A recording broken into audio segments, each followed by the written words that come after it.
We are live for a Too Many Games edition of the Completely Unnecessary Podcast for June 26, 2015, alongside my bespectacled partner, Ian Ferguson. Hello, I'm Pat Contry. How are we doing? Great! Yay! So for this special edition, this is not counting sort of the canon number, so this is not the 40th episode. This would be 48 podcast Gaiden. Gaiden? Okay, Gaiden. Side story. 48.5, we'll just say. We'll be talking about one major topic, and then we'll take Q&A from the audience live. But Ian, first, how was our trip over here? It was fun, right? Yeah, it was great. I got no sleep. Pat managed to sleep for a little bit. 2 hours, 3 hours. We took the red eye out. Let's talk about travel breakfast for Travel a minute. breakfast. Yes, let's talk about travel breakfast for a second. You don't have any good options usually for breakfast when you're traveling, but when it's 5 in the morning, you have even less options because most of the time, nothing is open. No.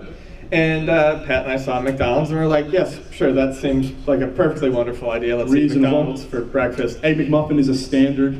Why not? It's a piece of Americana. Yes. So unhealthy piece of Americana, we yes. approach this McDonald's and we're looking at the menu, and for whatever reason, both of our eyes gravitate towards the steak McMuffin. Like, this is going to be a fantastic idea. We figured, you know what, we need some protein early in the morning, and eggs have protein, why not double it up with the steak? So we both ordered one, and then that was a big error. It's like they took a sausage patty, but put a syringe in it and pulled all the flavor out.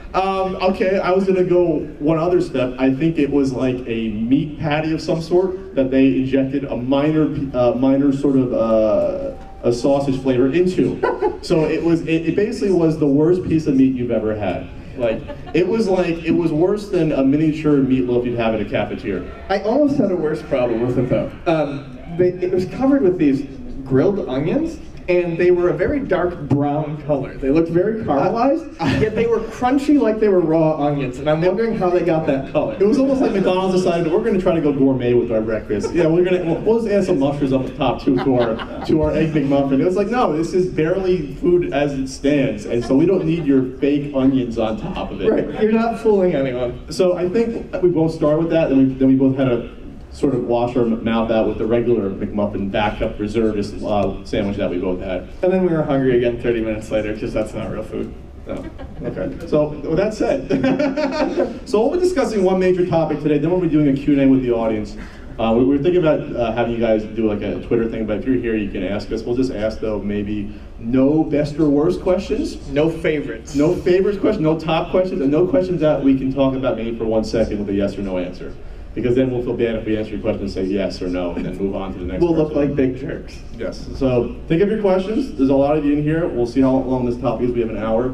So a big topic that we spoke about only about a month ago was about how GameStop was getting into the retro game business in the Louisiana area / Alabama and New York City. They were taking trade-ins, not all games, but a good amount of like the more popular items for 6 major systems: NES, Super Nintendo, N64, PlayStation, Dreamcast, and Genesis.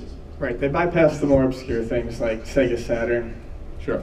And so there was controversy or people talking about, will the prices rise or not? We'll see what happens. And so finally GameStop came out, I think it was like 1 or 2 days ago. You can now purchase the games online in the store because the retro games will not be for purchase in GameStop. No. They're just going to be online only. And that's going to be an important point for later. So basically, the discussion is about these prices and what we think of them from the service. So we can go into other aspects of these prices and what they mean. So we're going to start with really the NES stuff. And I wrote down some of them. Or we can just go to the website, but I wrote down a bunch of them. I have a very professional sheet of notes that I can also read off of that I ripped off the back of a magazine in the hotel. So if you go to GameStop's website, you can find this. It's not really on the front page, you can find it, and here's the and then you have some classics by system, and then you have some examples. We'll just leave the examples up here, some of them. And this is a good example right here we'll get into. But we'll start with some NES prices. Well, I think... Which I wrote down separately because I don't have the internet in here.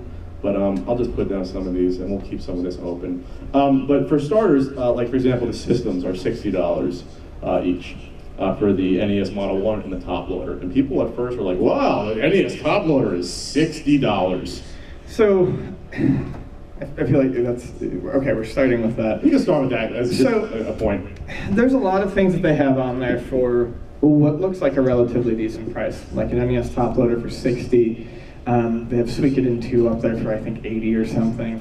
There was a few other things that generally go for much more that were very cheap, or at least half price, 3/4 price. Sure. The problem is they weren't in stock. No. And as someone who constantly checks GameStop's prices because I have to remain competitive, this is something that they do a lot. They will take something, say like a Xenoblade Chronicles after it gets scarce, and they will list its used price at $45, but they won't have any in stock. And this is kind of a bullshit way of them. Basically, they can give you less for your trade-in for as long as they keep that price point where it is. And once they build up a certain amount of stock, they can do whatever they want with the price. There's no guarantee that price will stay at that. Right. So some of the prices that people are kind of excited about, you're going to notice none of it's in stock. Yeah, real quick, if you look at like the Dreamcast section, maybe 5% of the games are listed are actually available at this point. There's like 5 or 6 pages of games that are for sale, and maybe 5 were available. So yeah, the problem, so for a top loader, yeah, $60 is fantastic if it's in stock. But people are going to then come into the store, trade it, and get what, $20 of credit? No, probably most? 10. $10 of And credit per then color. once they get enough, Once they'll up the price. once GameStop gets what, like 20 or 30, get them, and then they got to ship them to the warehouse. They said they can jack the price to 100, 120, and charge whatever they want. Right. So then at that point, it's not a deal anymore, plus shipping and handling on top of that. So for one, you have to be wary of this. Power Glove with sensor, $40 with sensor. That's a decent deal at this point. Yeah, it would be. Not if they had them available in stock. So if you come in, they'll give you for credit in cash? 10, 5, 10. 5 to 10. Yeah, probably about that. And then they'll jack the price to double that, potentially $90, whatever, and that's what they'll sell it for because they got to make their money. Basic statement here is that the current prices that are listed on GameStop's website, for a lot of it, I don't think it's going to stay that way forever. I don't think these are permanent prices. I think these are prices to make them look good, to entice you to trade in, and then things are going to get more expensive Yeah, later. we'll go through some of the NES ones. The NES ones were kind of all over the map. There were some that, for example, Super Nintendo, we thought for the most part were on target. Okay, we had the Ecto 1 blow up here. I mean, in general, a lot of the prices were average retail or a bit more expensive. But it's an online store, and you can't see the condition of what they're selling. We'll get into that for the Genesis, because that's when it makes a difference. Yes. But it does for the NES as well. So let's just start with some of the NES stuff. We'll just rifle through these. Castlevania for $25 for the first one. We thought that was high. Right. Power Pad for $25. We kind of disagree on this one. I think that's too expensive when you add in shipping. Shipping will be $15 for a Power Pad. Oh, I didn't disagree. I mean, I said it especially because you know these guys aren't testing these Power Pads. They're not playing world-class track meet when these come in. Mike Tyson Punch Out 35. I think at that point that's reasonable. At this point, because it's so popular, sure. Yeah, I think we need to preface by saying that there's people online that are saying, well, the deals are really high and blah, blah, blah. And it's like they're basing a lot of their prices on eBay and what they probably see at whatever retail store they decided to go online to, Lukey Games or whatever, whoever at GameStop decided those prices. So it's like you're not gonna get a deal at GameStop, obviously. This isn't flea market prices, obviously. Right, I hate to say it, but if that's what people are paying on average, a retail chain is going to charge that. Sure. So what were you saying when we were discussing this before? The day of the deal is over for the most part when it comes to retail stores. Yeah. And look at this as a retail store.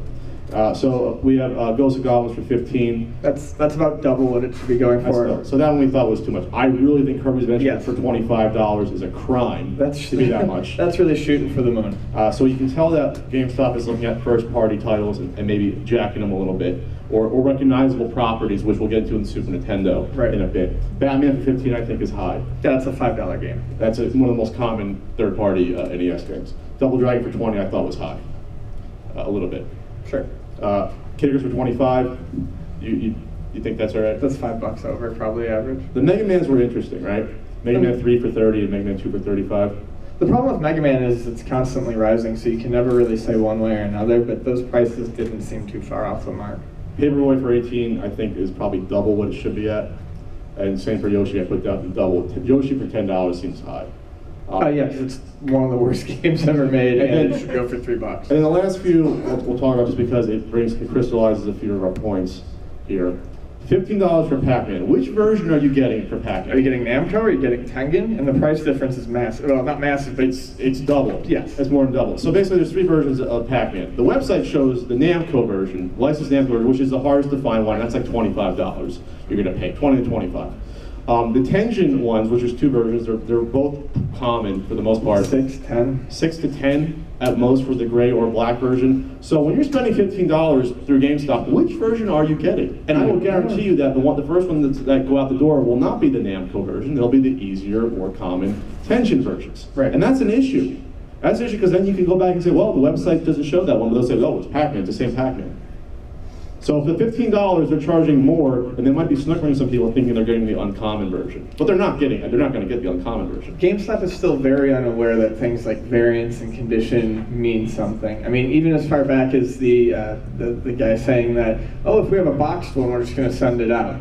They don't understand the market in any way whatsoever. And then, so be careful on variants like that. And then Bart vs. Space Mutants for $13 to me was kind of a head scratcher. That's like a $5 game, at least. I mean, when I sell it, and it has to be based on brand recognition. Yes, so that's one that the GameStop goes, well, people like The Simpsons. It's still on TV. Bart kid. We'll just arbitrarily do $13, and I don't think I saw any other game really for that price. You know, and then finally Temple Super Bowl for $30 is like double at least. I'm gonna be honest.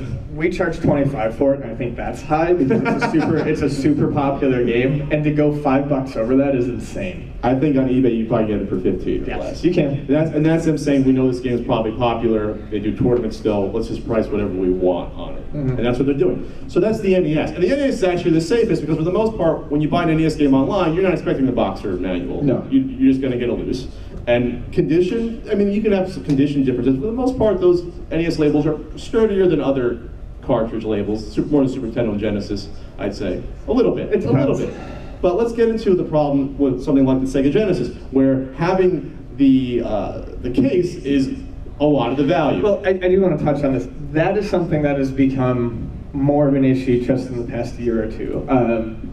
Years ago, the case did not affect the value, really at all. Loose games, case games, they sold for the same. Currently at Luna, case games and loose games, unless it's something really rare or popular, still go for the same. But we are entering a market for the Genesis where complete and loose are starting to go for drastically different prices. Sure. And it's like 50-50. And if you have no guarantee that GameStop is going to give you the case with the game, a lot of these prices are absolutely stupid. Yeah, so let's a good example is one that we saw that Castlevania Bloodlines for $40. It's probably going to be card only. Right. And at card only, that's 30. What I mean, is that what it should be? 40? I mean, I don't. 30 to 40. I would say 30. So if you look at it thinking, wow, I'm going to get the manual in case, you won't. So, but if it was the case, it'd be a good deal. But sure. Because ones with the cases are probably 60 to 80, you know, in that range. So we're talking about almost double what it is cartridge only. So people that are out there saying, oh, this is a great deal that goes on eBay, they're $80, don't realize that you're not going to get the case when you buy it from GameStop. They're ignorant of how this stuff works. And actually, Bloodline manuals tend to be shit, so, or labels tend to be garbage. So you could get a really beat version of Bloodlines for $40. So if you think Castlevania Bloodlines for $40 is great, you're a moron just because you don't know the label type that you're getting. You're taking my attitude. And you don't know the case is going to be included in the manual, which could double the price. Right. So, okay.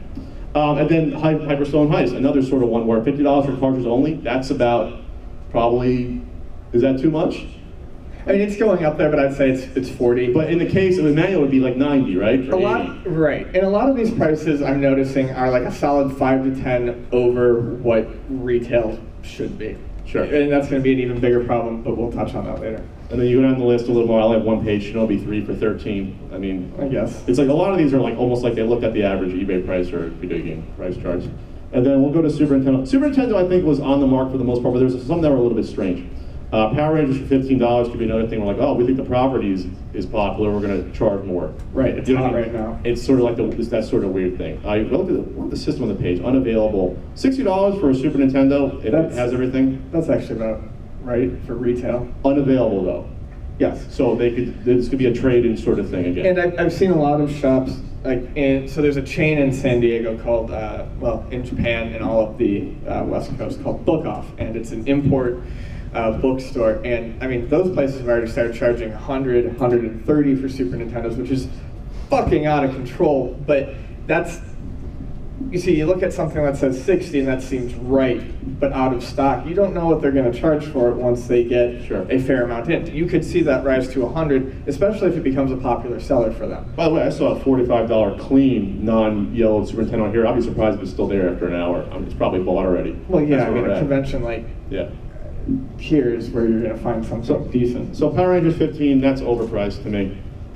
Return of the Jedi 15 is overpriced. Which one? Return of the Jedi, it's a little bit overpriced. All those Star Wars games are like 8 to 10. Another one of those where it's like, it's a property. Then Bart's Nightmare for 25. Now this is an uncommon game. It's not, they're not very common. But it's like Rollerblade Racer on the NES. It's no good, it's uncommon, and it doesn't sell for more than 10. Bart's Nightmare is decent, it's not great, but that should be a $15 game all day long. Mortal Kombat for 18, that's sort of That's insane. No blood, a bullshit version of the game, and to further, but to make it even weirder, Mortal Kombat 2, which is a very decent arcade port on the Super Nintendo, is selling for 15. So the better game is less expensive than the absolutely garbage original. It's almost like they thought it was the Genesis version, where it's like, okay, people might want that more. ABACABB. It's just random words to me. It's a blood code. I know it's a blood code, but the graphics are like Atari on Genesis for that version. They're very tiny. Chrono Trigger for $90. So some people were bitching about this, but no, that's about right. If you follow Chrono Trigger's price history, that's where it's sort of been. Yeah, I have to make a statement here with that too. We all want deals, but the popular games are just raising in price. At some point, you have to stop yearning for the days of old, because that's not where we're at anymore. Especially for a game like Chrono Trigger. Right. If you go to a flea market, if you see it for $60, like, oh, that's a deal now. You can get it for 80. I mean, you can get it for 70. Sure. But 90 is not really that's not as ballpark. That's not as heinous to us versus charging 25 for Bart's Nightmare. Right. Because that's like a 400% increase in value. And I think people who are buying Chrono Trigger are probably expecting that. Illusion of Gaia 30. That's double what it should go for. So again, but a lot of these Super Nintendo ones we didn't talk about, what we thought were right on, they checked eBay, and that's what it's at. Yeah. Go to N64 real quick. N64 was a system I believe that we looked pretty much. N64 was like, accurate. Okay, if they have them, which they looks like they have a bunch of them, 50 for Harvest 64, 20 for Duke Nukem. For the most part though, I didn't write down a lot of them. I wrote down No Mercy for 15 because I thought that was really expensive. It is, it should be like 5. Because even though it's like, oh, it's an awesome wrestling game, people like it, so maybe we'll just charge 15 for it. Wrestling's big again. I mean, kind of GameStop / Funkoland used to kind of do that with some of the popular ones that maybe you could still find, but like, oh, we know people like this. Because even Mike Tyson's Punch-Out 15 years ago was like a $15, $12 game at like Funkoland. Right. You know, in the early 2000s. But they were selling off most of the NES stuff for 25 cents. Yeah, it was still expensive for that. PlayStation had the biggest selection. Just real quick though, they had Mega Man Legends 2 for $70, not in stock. Right, that was another big one. I mean, that is on, I mean, if you look at retail, average, even auction, true auction price, we're talking about minimum of 100. That's another one that I actually, and here's the thing that's scary, especially with PlayStation games that are that expensive. Loose disc is a way bigger bummer if you get that in the mail than loose cartridge. Yeah. If you paid, even if they did sell it for 70, if you paid 70 for a loose disc of Mega Man 2, I'd cry. Yeah, we're talking, there's a bug on your head, which is funny. Hi there, Fly. You should have said anything. We're talking like Genesis, the case can probably, if not double the value, be close to it, whatever, 70% more potentially, depending on the game. But for, having the case and manual for a PlayStation game, that's like, you're gonna get to double the price. If you don't have a case and manual for a CD-based game, for any system, and it's a popular game, the value honestly plummets to almost next to nothing. And people will still pay, 30 to 40 for a loose disc for Mega Man Legends 2, but I mean, they gotta find the case and manual and pay through the nose for it. Yeah. You're gonna piece that together for more than you would pay if you just got it all together in one. So again, Tales of Destiny 2, $90, not available. So it's like, if it's not available, you can't, these prices are meaningless if they're not available. Because like I said, they can change whenever they want. Right, I highly doubt these are final prices. And honestly, what's the odds someone's going to trade in their Tales of Destiny to a for fucking $15 so they can get Yeah. Madden 2016? Who's going to do that? No one. So you got to think about that as well. And plus, this is still not rolled out nationwide yet. No. It's just still pilot too. Yeah. So maybe they're thinking this is what the prices will be, and then this is. I know that price list came out, scrolled with some of the prices that were Right. given. We didn't see like Tales of Destiny 2 in there, I don't think. So I don't know what they'd even give, and if that'd be accurate. So that fly loves you, by the way. Flies back. I washed my hair this morning. Shit. But so you look at the prices though, they're a bit all over the place. A lot of them, if you were to take an average, they're about average retail. Yeah. But this doesn't mean shit. And why doesn't it mean shit? You don't know what kind of condition you're getting. You don't know if you're getting the box. You don't know if you're getting a manual. This isn't a threat to physical stores like us, because you can come in, Us? hold it. You? Me. Okay. Well, Trey and I. Hi, Trey. You're not here. You're behind here somewhere. But you can come in and you can see what you're buying. You know exactly what you're getting. Even on eBay, there's no reason for someone to go to GameStop when they can go to eBay and at least see pictures Yes. of what they're buying. Yeah. So regardless of the fact that the prices really aren't super awful, they would have to drop them fairly considerably based on the fact that you are buying blindly and you can't hold it. Because it's a risk. Yes, it's a huge It's a risk. mystery box you're buying. For example, we didn't talk about Dreamcast that much. System was $50, which wasn't available, so no one traded in Dreamcast yet. I guess, or not enough of them to put it up for sale. But all the Dreamcast games, out of all the Dreamcast games, there was like maybe 2 or 3 available for sale, including Sonic Adventure, and that was it. It was like they didn't even have like the common games for sale. What did they have Power Stone 2 at? 60? Or 70. Yeah, 70. Yeah. I think we saw it for 60. 70 is, What was it at? that's another one where if you buy it and you got a loose disc, You would cry. You would run your You would garments cry. and gnash your teeth. Yeah, you'd be very Because you sad. wouldn't want to spend more than $15 on it, or $20 on it, probably the disc. 20 loose, 15, yeah. So, And Alan likes you. Likes both of us. So yeah, either way, I think if you say, whoa, the world, these are the most horrible prices, I think you're wrong. And I think you're wrong if you say these prices are great.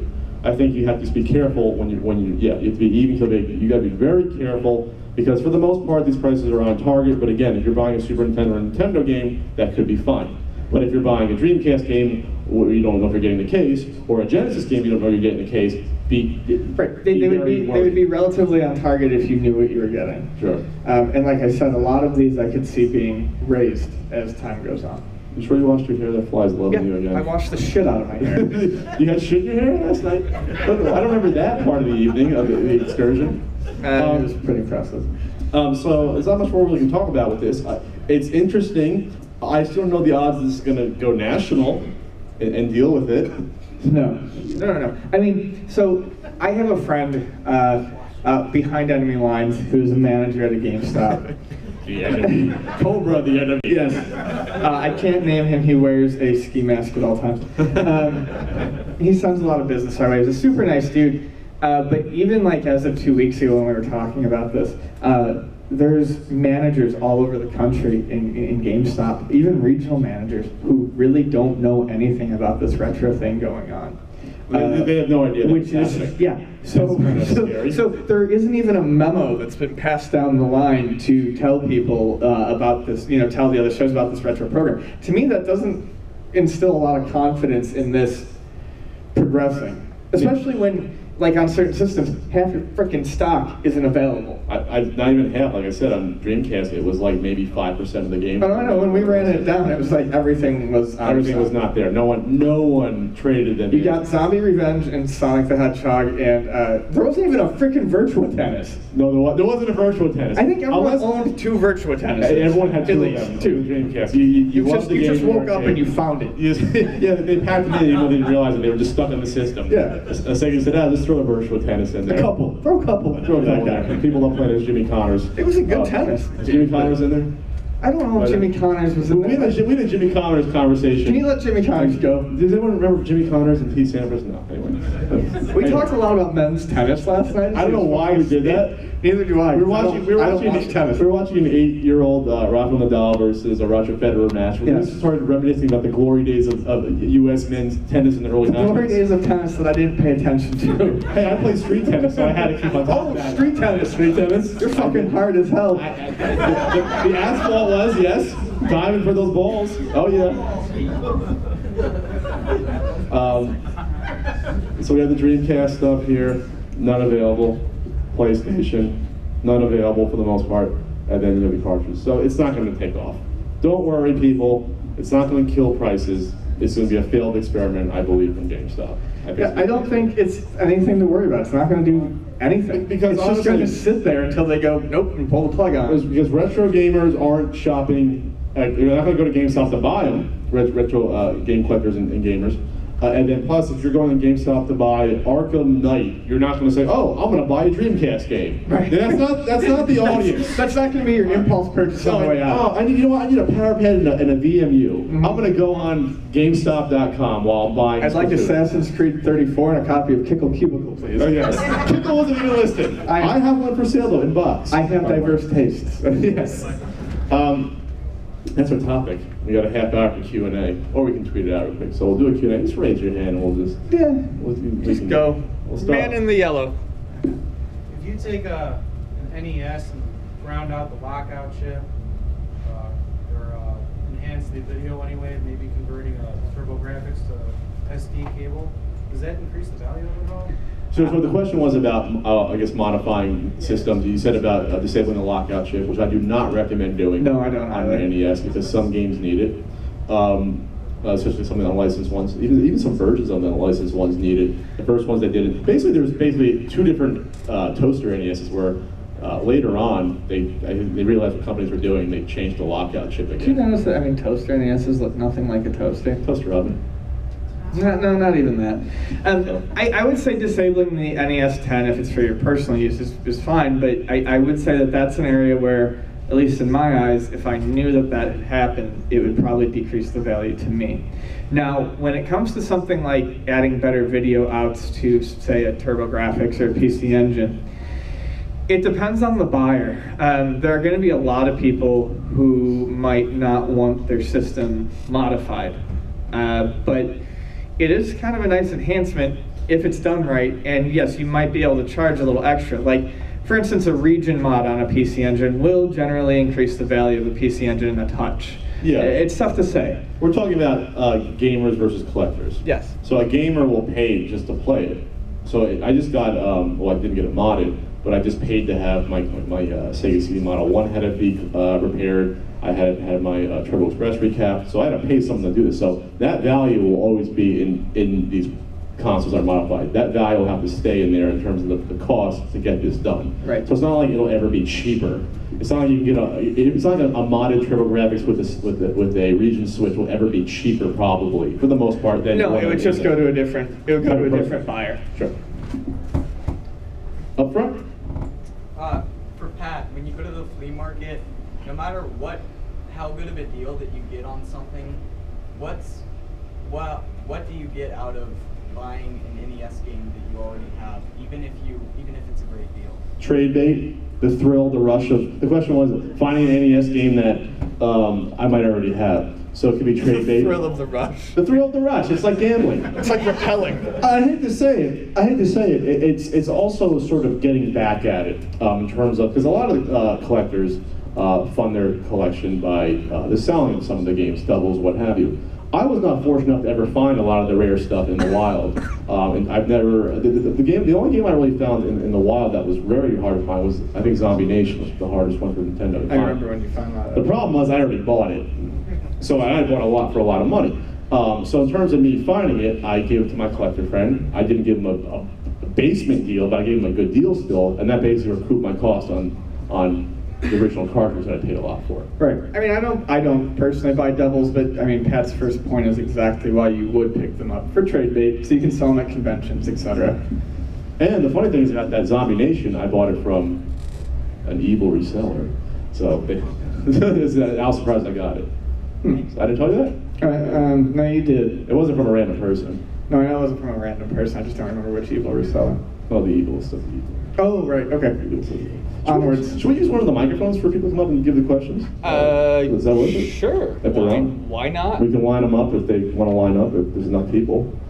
That's probably more How fair many people, than- raise up their hands, how many people actually want to ask a question? We have like 6 or 7. Do you want to repeat a question or have them come up and put the mic in the middle? Form a queue. Form a queue. Form a queue in the middle. Form a line, and then we'll put that mic in the middle.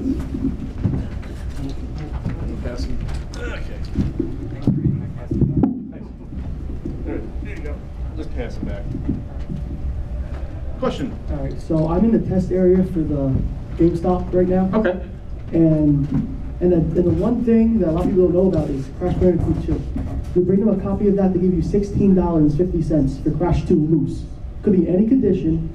They're taking game, and I'm friends with one of the managers. Holy shit. So they take any condition. You can get them broken PS1s, broken Dreamcast. They don't test nothing on them. They just put them in piles. I knew they were taking broken consoles. I did not know they were And taking for beat up actually, games. for Crash 2, I found like 7 of them at Flea Market. I got like over $200 almost. So what Do we have a rough price for Crash 2? Was it? Didn't we see that 28 or 30 on It's there? at 30. So what does it actually go for on eBay? We $10. So what happened there? So they mispriced Of some? what he explained to me is they're not taking Crash 1 at all. They're refusing Crash 1. Okay. I told him, I'm like, are you serious? They're refusing So Crash 1. did they're only taking Crash 2. someone trying to corner the Crash Bandicoot 2 market at GameStop? No, I mean, it's really popular. We get calls for it all the damn time. Crash 1 through 3 on the PlayStation. But they're $15 But if games. this is doubling the price at least, Yeah. that's making it, and for disc only too. And Pat, I just have a question for you. I watched your TurboGrafx video. Okay. Where did you live to win it? Because I'm from that area. I was in northern New Jersey, so I mean that's one of the main markets. So basically the question, oh, you have a microphone. Yeah. So it was a newspaper. I think it was a Star Ledger, in northern Jersey. Shout out, Star Ledger. Is it still existing? Yeah, it People is. still write Yeah. newspapers and buy them and read them. So it was in the comic section at the end, and you had to answer questions about Nintendo games because at the time no one had it. This was 1990, so TurboGrafx was out for a year. Why not TurboGrafx by showing us It was Nintendo knowledge? where is the plant in the last stage of the Double Dragon? Where's the plant? Is it center, left, or right? Mhm. What is Bonk? Is he a caveman? It's basically giving the answer, and it was a bunch. It was like 400. Is it a caveman? So Fly or I guessed on the Double Dragon once, I never got to the ending of the game on Nintendo. But the other ones I knew, and I clipped it out and sent it away. And then it came back. I think like this was probably like in September. Then by November, I think by December, they sent it back saying you need to get a notarized response. Remember how notarized responses were big, and now it's just for legal documents. You got to find a notary. So my dad thought it wasn't true, so we didn't send it back notarized. So I almost didn't win it probably, but they still sent it. My thanks, Dad. So that was the contest. Because I know it was pretty uncommon in that area back then to even find them. No, well, Toys R Us had them. Some of the chains, remember Lawrence Taylor was associated with one of the chains. What was the name of it? It was like Was it Bradley's maybe? wasn't Bradley's. It was there was one on Route 1 in Union, New Jersey. Is it Caldor? Wasn't Caldor, another No. one that's gone. It's just sad now, 'cause I love all these stores. It was a store that just basically sold electronics and TVs, and I bought Battle Royale there. So they weren't in just Toys R Us. They were in other electronic stores in northern New Jersey. But so you could find them. But if you went probably to Pennsylvania, good luck. You know Because what I mean? Good luck even finding now in it. the wild, all I find is really Nintendo stuff.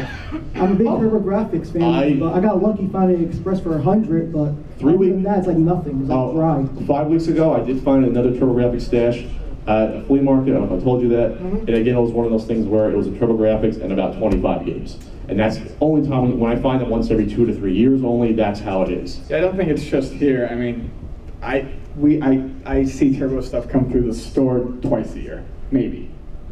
It's just that now people are holding on to it, but before no one had it, obviously. Thank you, Pat. All right, thank you.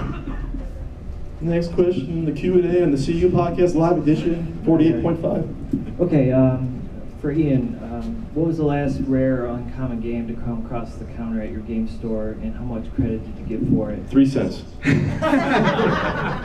It was Harvest Moon, Super Nintendo, in a perfect box, no manual. I believe we did 150 in credit on it, and I think we sold it for 250. Okay. For Pat, what was the last rare or uncommon game you bought? Did I just find one for Super Nintendo I thought was weird? The Football Fury for Super Nintendo? Yeah, that was Football it. Fury for Super Nintendo. which is a game that I'd never even heard of. But then again, my Super Nintendo knowledge isn't really great. I got it for $5, and I'm like, I'm picking it up. Because I'm at the point now where I'm picking up these just really weird Super Nintendo games that are fun. Because not for the value, but if I wanted to get them 10 years from now, that Football Fury would probably be like a $30 game. If it goes the same sort of route of, a Football Fury would be like a Tecmo Cup Soccer on NES. Right. Where it was $7.99 forever, and now it's like 40 or 50. Yes. So that's the way I'm looking at Super Nintendo now. It's like if I find it cheap, I'm just going to buy it. I'm not going to seek it out. I'm never going to have a full Super Nintendo set. I was talking to Ian about I don't want a full N64 set, and I have all the hard to find games. I could easily complete an N64 set, but I have no desire to do it. I just wanted to say that the Tecmo Cup Super Soccer game was like the best moment of the last marathon. Why? Oh, because did you score it? Forget. No, you were playing. We made the shot pass choices together, and it was very, very tense. Was it tense? Yeah, we won. That's a. Oh, we did. It was very fun. I think we scored 1 goal at least. Two. Oh, It was wow. close. That was really a moment for you. That was a bonding moment because I don't remember that. Then again, I don't remember lots of moments from the. F you. I wasn't polite. We're live. Thanks. Thank you. It's not like you edited it out on the non-live version. You're right. This isn't like being broadcast out. I don't have the Wi-Fi and the GoPro going. All right, first I have a comment, then I have a Uh-oh. question for each of you, and then a joint question. A joint question, that's Ian. Joint questions are Ian. First comment, where can I get a Danny Sullivan? Do you guys have any? No, we don't. We don't have I any do Danny not have Sullivans any. here. I should try to court the market on those. If I really was smart, I would have bought them all, then talk about them on the podcast and drive the price. Because people said that's doubled in price the past year or so. But then again, At least that game's fun. At least it's a fun game. Yeah. It's a fun game. All right, the question for Pat is, with price expanding on games for rarer games or whatnot, do you ever condone emulation, like EverDrives? Oh, yeah, I have no problem with it for the most part. I really don't. I talked about it. Obviously on the NES Punk videos, I'm playing a persona, a character. But when I talk about emulating Flintstones Dinosaur Peak, I mean it. There's no reason you have to spend $800 on Flintstones Dinosaur Peak for a game that's above average at best. To Yeah. me, there's no reason to do it. There's no reason you have to go out and spend $800 on Peekaboo Strip Poker. It's just like why? Why are you doing that? And especially, obviously if you want to collect, you want to collect. If you want to play it, I don't. These companies aren't losing money. They don't have them out for sale. Is Taito doing anything they're going to care about re-releasing Flintstones Dinosaur Peak? Probably not. Well, Taito doesn't really exist anymore. Which is sad. None of the good places exist anymore. Jalico gone. My question for Ian is, being a PC Engine / Turbo guy, are there definitive games that you must have in your collection? I think you need at least something from the Soldier series, Blazing Lasers. I'm really, really big on Legendary X2. I like that game a lot. It's fantastic. You should definitely own Ys Book 1 and 2. Just sold it. 3 is good, but it's not as necessary and it's very expensive at this point. The good news about it, are you talking about PC Engine specifically or / Turbo? He said Like PC the Engine CD, or like Turbo. the whole gamut. Oh, well, yeah, the shooters are fantastic. Yeah, so I mean, a lot of the shooters, stuff. I mostly play like a lot of imports, and I'm trying to think of what might be in the U.S. market. But Ys definitely. Newtopia is a really good Zelda clone. Bonk, obviously. Oh, Bloody Wolf can be had for next to nothing, and is fantastic. So, even though the PC Engine can get expensive, especially if you're going for the TurboGrafx side of things, it's not like the Neo Geo where the base level games you can afford are crap. You can actually get a lot of really good stuff for sub 20. And then if it's an expensive shooter like Soldier Blade, get the PC Engine version because you don't have to worry about. A lot cheaper. You have to worry about there's nothing to translate, or the platformers. And then the last one, when is the best time to go to your flea market, specifically Kobe out in San Diego? Early, get there. The best time is to come in at 5 a.m. with the sellers and walk around, but I don't do that. I've been offered to go in with sellers and say, hey, I'll come in my truck. I'm like, I have to sleep. I just like, can't. is there a better Come month into my than others, truck, like that summer? sounds pretty dubious. It wasn't with candy. It was just come into my truck. Come on, little collector, come on into my truck. Okay, that happened one time. It was a mistake. But he had CDI games. No, so. But I mean, you just got to go early. But here's the thing, though, is that I've left flea markets by like 10 o'clock, 9 o'clock, and then my friend's like, oh, I found Uncharted Waters at 11 o'clock. I'm like, what the? Are you screwing me? Because there's always little nooks and crannies, and even though there's people walking around, there's probably quadruple the amount of people looking around for video games than even there were 3 years ago, 4 years ago, that you still can find stuff. Yeah. I still have a good story maybe once every 2 months, but Like the Sega Saturn Mortal Kombat 2 I found, like $2. Yeah, I'll be opening up the shop and he'll call me and just ramble into my ear. Because I have to, 3 minutes. because I have to justify this part of my existence to someone, and he's close to it. He doesn't care. If I could be hit by a truck, he'd be like, oh, Pat's gone? All right, I'd weep. I'm a podcast. I'd weep. You'd weep. Thanks, guys. All right. Sir, in a Game Chasers shirt. Of course. Ordered it when it first went online. My question would be for the both of you. Oh, he's got it written down. Yeah. I have these like in context. Okay, do I have to do we have to like write it down ourselves to translate? Or, like, No, this is seriously very short. oh, okay. Half paragraph. I just wanted to ask both of you if you believe the use of shipping games out for grade dramatically or negatively affected gaming pricing overall. For shipping to what? To get it graded. Oh, for sealed games. We still want to talk about, prototypes at one point and grading prototypes. That's a whole other conversation. Yeah. For sealed games though, I look at it as a pyramid scheme. I look at it as just people buying up sealed games, getting them slabbed, which is the term, and then thinking, oh, I can charge triple for this NES game that cost me $30 sealed. I'll charge $100 for it because it's Dance Aerobics. So obviously there's a built-in price for getting this stuff graded and slabbed, and it's usually $50 to $60 or whatever it is. The bad news, I think, about grading sealed games is that,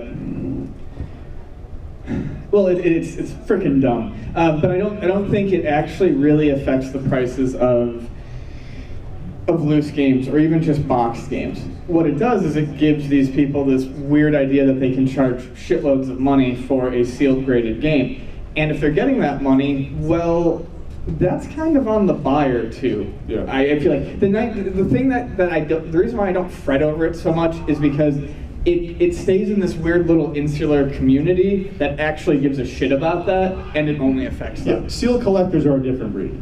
And Nathan did this to me. I'm like, you're not really a video game collector anymore.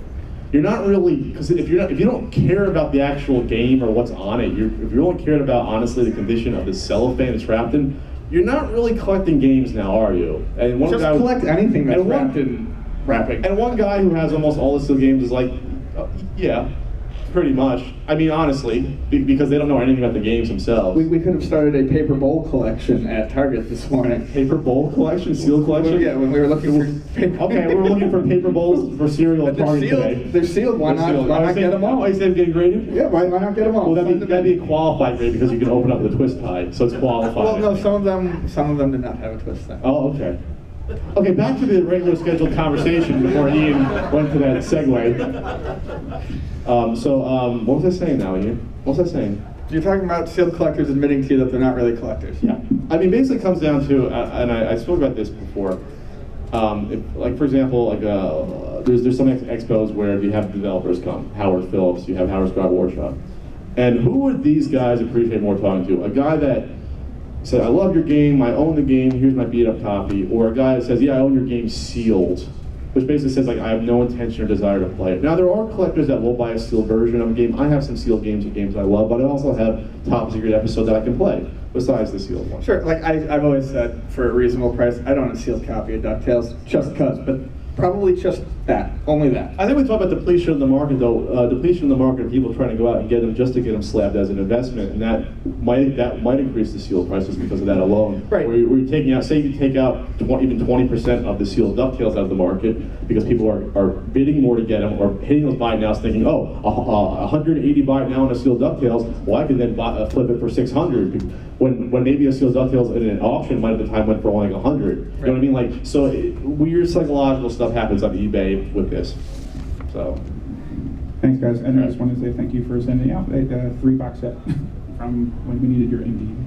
Oh, yeah, thanks for purchasing it. You keep me fed. Thank you very much. I need to eat. On steak muffins. On steak McMuffins, that was probably $3.75. Thanks, guys. Thank you. How you doing? Hello. So I know you guys do a really good job of detective work with counterfeit boxes, counterfeit manuals, counterfeit cards. We're on the prowl. We're super gumshoes. Yes. You guys are really good at detecting that and letting people know what to look out We're for. good at pointing out bullshit, I think. So I wanted to know if you guys ever really run into or know a lot about counterfeit hardware. I saw on eBay a few months ago some counterfeit Net Your Rose PlayStations. like maybe they're color treated or something. I don't know if you guys, if you ever run into that at Luna, people trying to bring in bogus hardware. Okay, so the only counterfeit hardware, legitimately counterfeit hardware I've ever seen try to come through Luna was, for a while, about 3 years ago, I had a bunch of people bring in Game Boy Advance SPs that when you turn them on, even with a cartridge in them, booted directly to a multi-cart. And they felt flimsy. I mean, they felt like if you squeezed it like, about as much as a grape, I mean, it would have cracked the plastic. I have not heard of counterfeit net Eurozes, and that's shitty.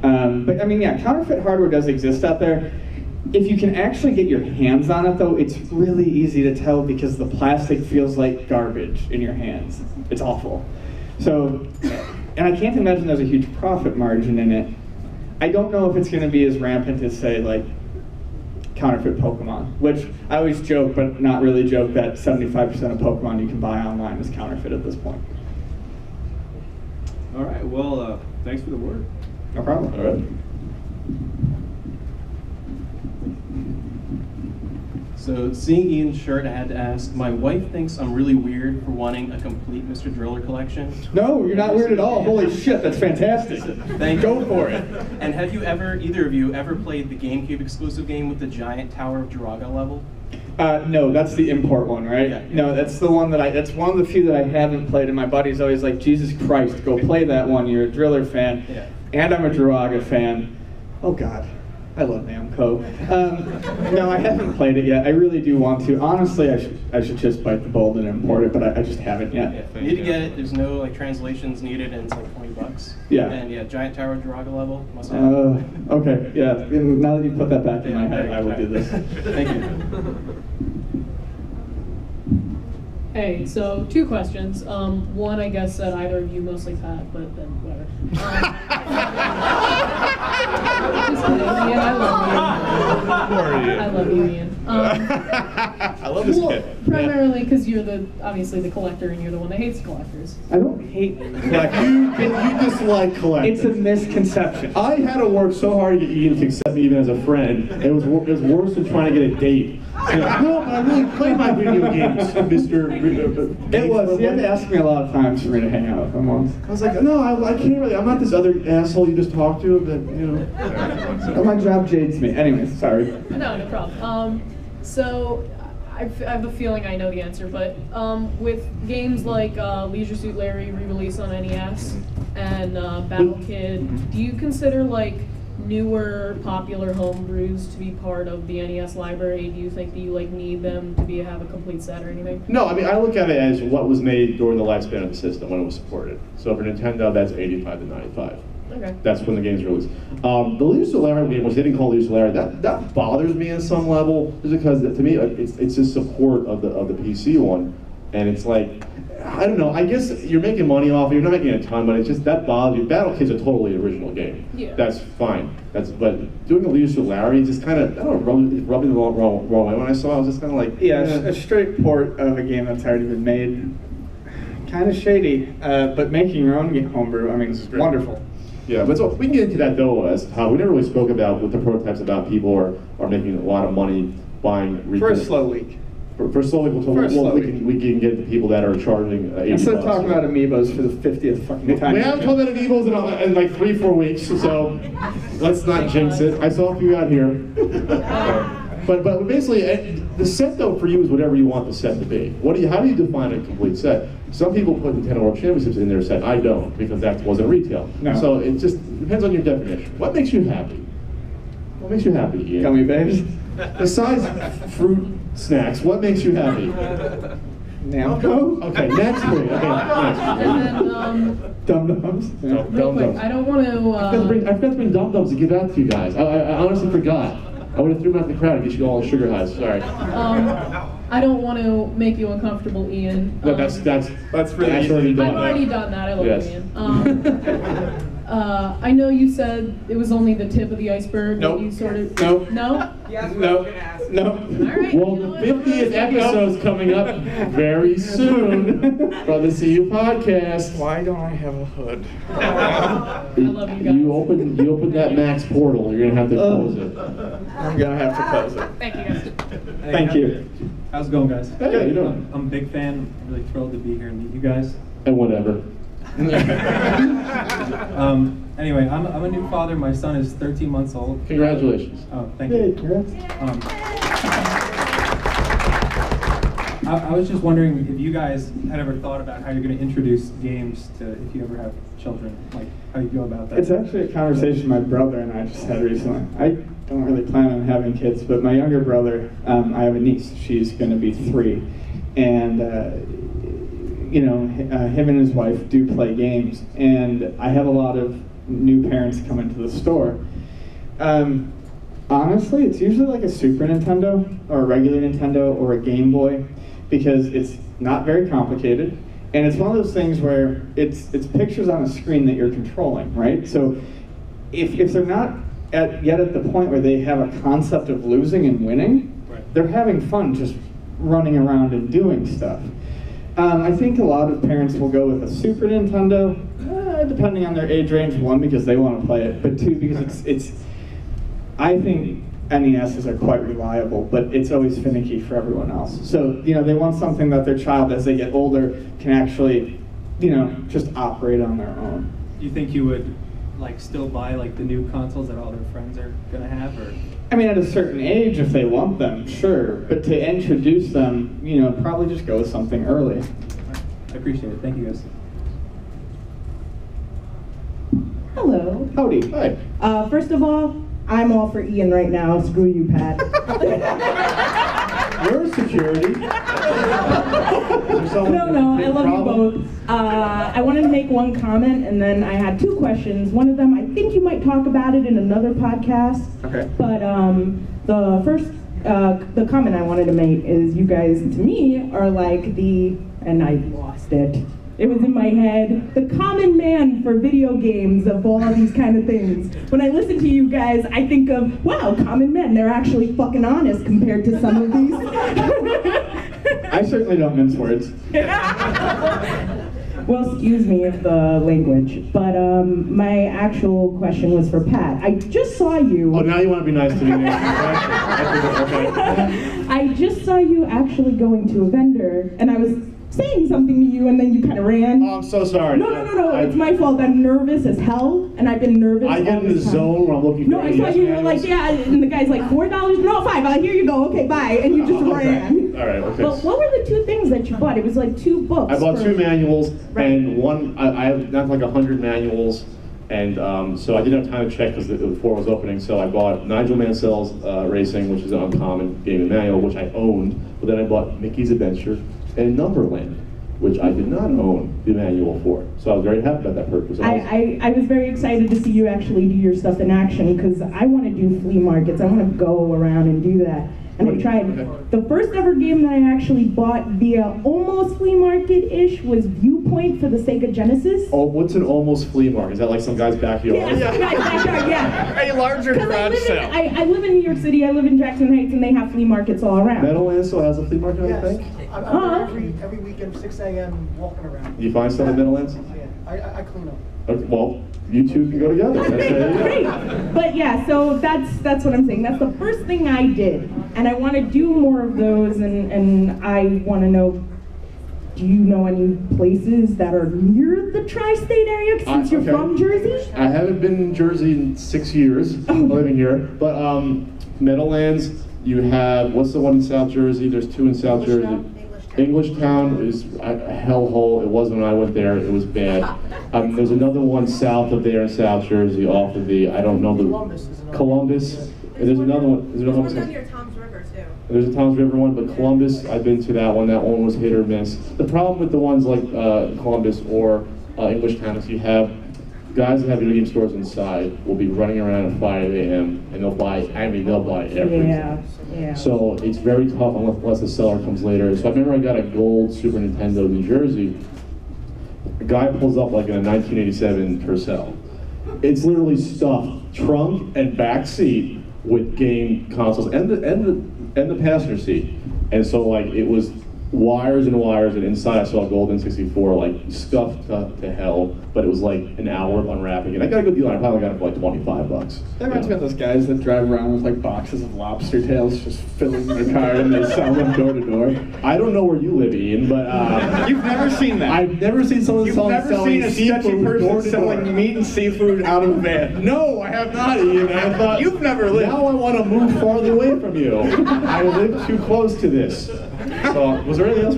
Was there anything else? I'm No, sorry. my other question's probably for a podcast. It's about Destiny and the whole pricing situation. Oh, fuck all that, but yeah. Yeah, I mean, you're going to talk about it some other time, so I don't want to ask that question. I can answer that on a true podcast, yeah. Yeah. This is a true podcast. No, it's not. This is a .5. This is a guy. That's why I didn't answer that. It's a 0.5. So. Yes.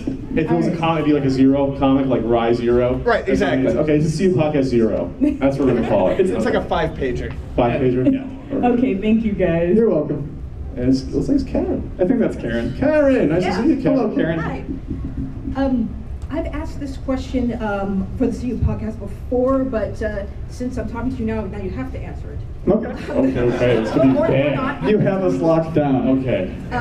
In the golden age of retro gaming prices, like in 2001, I got a box full of Atari 8-bit stuff, actually 2 boxes, for like a very low price when I went with my mother to a house auction. Mhm. And I wonder, like, are there any retro games at things like estate sales and like regular auctions, like the ones that old ladies go to looking for bases and things? Because I know that stuff appears, but Okay, so estate sales and auctions. You can Estate find sales, yes. You can find anything. Especially like old computer stuff, like you're talking Atari 8-bit, Apple IIe. Yes, because that's gonna. Video games, people look at that and video games as different. The video games were probably sold a long time ago. The stacks of Apple IIe discs with games on them probably weren't even looked at there or thought of as worthless. So yeah, I think you'd probably find that stuff at estate sales, but not so much games.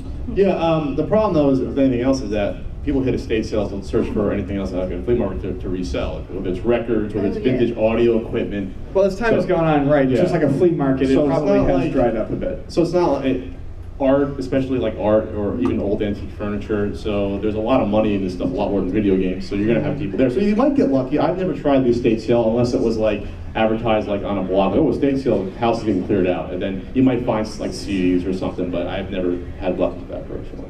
okay, thanks. Thanks for your time. Karen, we'll talk later. Karen and I are collaborating on a project, which I might announce soon. Believe it or not. Oh, people are like, what is that? I don't know. But so before we go. We filled up the CU podcast. You guys, any of you guys, I see Karen had a shirt on, the CU podcast shirt. You guys knew about the podcast shirt. We're coming out with the second one. You want to see the design? It's preliminary, it's not final. Our goal is to have your entire wardrobe. Microphone in. SCU podcast shirts. CU podcast socks, maybe pajamas. This isn't Old the shirt. pajama pants. This is not going to be final, but this is going to be. It's a rough idea. The design. Where is it? Podcast, T-shirt. That's going to be the T-shirt design. So, you guys excited for that? It's I think that's going to be fun. CU podcast is Danny approved. So thanks for coming out, guys. This has been fun for the guiding CU podcast, the zero version, the live version. And we'll see you we're at the booth back there. And then I have a podcast. I have a podcast, but I do have a panel as well. I have a panel tomorrow at 5 o'clock right here. Saturday at 5 p.m. And then we have an autograph signing session after that at 6. And then Sunday you have a pinball panel at I think 11:30. They changed the time to 11:30. Check your local listings. And so enjoy too many games. Thanks for coming out to the CU podcast. Thanks everyone.